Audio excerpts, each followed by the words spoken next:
All right, we start with the Daily Monitor, Uganda Daily Monitor. Now, one of the first stories there you see is labor rights drown in sea of no contract jobs. The labor rights drown in the sea of no contract jobs, and this can be found on page 4. It says, as the world celebrates the International Labour Day today, the government says 7 out of every 10 employed Ugandans are working without contract and job security, which is a very sad situation, with firms preferring the illegal arrangement to avoid tax and other mandatory liabilities. I mean, we see this happening everywhere around the world. You refuse to staff people, but you use them, to work for you. And then on page 5, you see over 600 doctors to lay down tools over pay. And then on page 16, they're talking about healthy living. Uganda on track in fight against malaria. Then moving to page 8 and page 9, it says regressive tax policies cripple service delivery. As a country grapples with reduced eternal funds, the government has embarked on aggressive strategy to expand the local revenue collection threshold. But the strategy could kill livelihoods and increase tax evasion. So it's a decision that is left to be made. And then we see on the bottom part of a newspaper, we see Museveni and the rest of them, and it says, good job. Museveni praises DPP for fighting corruption. Then below on page 2, it says, police brutality, law society to sue individual officers. And then as regarding labor reforms being too slow, you find the report on page 4 of the Daily Monitor. And then other stories, you see over 1,000 trucks stuck at Busia border. The reason you find at page 32 of the Daily Monitor. And on page 28, clerics raise red flag over meat safety. The reason you also find that on page 28 of the Daily Monitor. And that's all we have for the Daily Monitor in Uganda. All right, now let's go to Kenya this morning and see what we can find on the Daily Nation. It says there, Labor Day, of course, it's a conversation across the world. Union seeking raise for workers in all cadres, I beg your pardon. Pay rise dilemma for Ruto. It says there, President Ruto is under pressure to implement a pay increase for thousands of government workers who have decried high living costs, a key election promise he's struggling to deliver against a cash crunch that has caused civil service salary delays. And you can find more on page 4 of the Daily Nation. Also, paying for parents as varsity fees have been increased. Raila defies police on protests. Of course, there seemed to be a ceasefire in Kenya between the Raila Odinga and, of course, the William Ruto and the protesters. It has been calm for about a few weeks now, and hoping that it stays that way.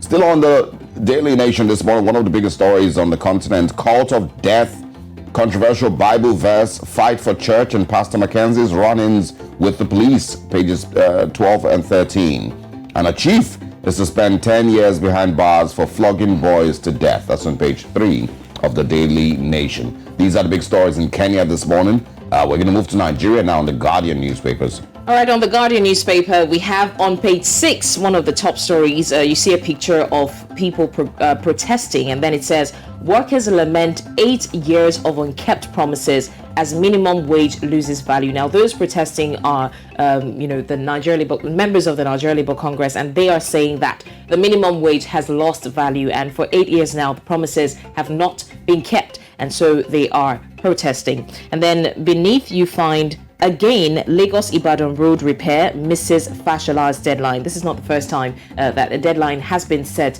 to complete the repair of that road. And once again, the deadline has been missed.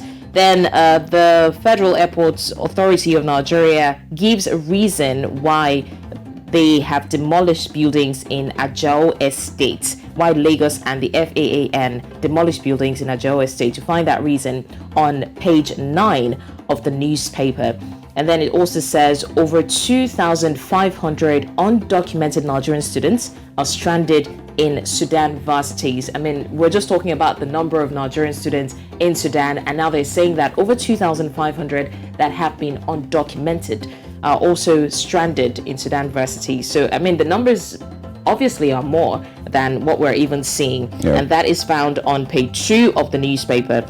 Then on page 19, it says Nigeria loses $4.5 billion yearly to foreign artisans in construction industry. And it will leave you to ask the question, what is wrong with our own construction industry? I mean, this is not the first time we see them outsourcing things, to foreigners and then losing that much money to those sectors. So on page 19, Nigeria loses $4.5 billion yearly to foreign artisans. And then beneath on page 6, NIN issuance nears 100 million as government intensifies data harmonization.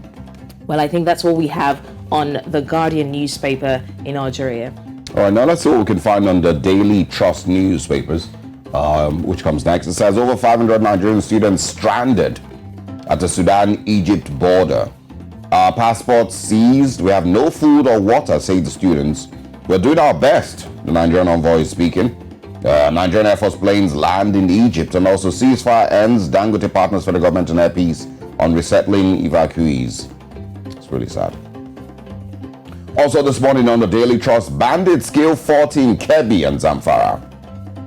And we're back at it again. We've said this, multiple times that it seems like we were on a break, from these types of stories throughout the electoral period. And right after that, we're back to hearing these stories of dozens of Nigerians killed.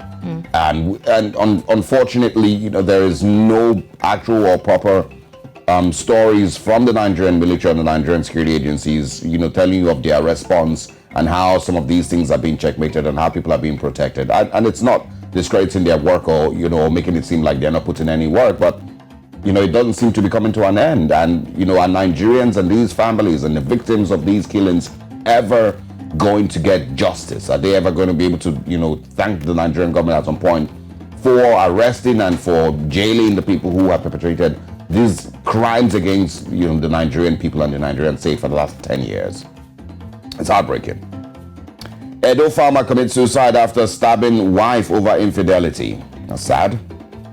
And also 4.3 million face severe hunger in Borno, Adamawa, and Yobe State, and that's from the World Food Program.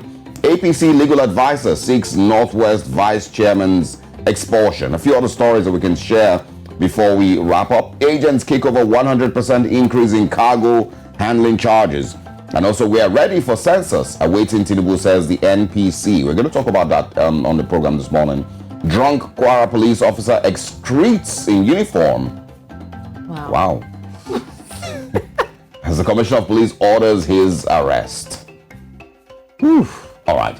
These are the big stories on the Daily Trust, and the stories that we can share this time across the newspapers. We have more of them coming your way in the second half of Breakfast Central. Very interesting stories, definitely. Let's go on a short break. When we come back, our top stories begin here this morning.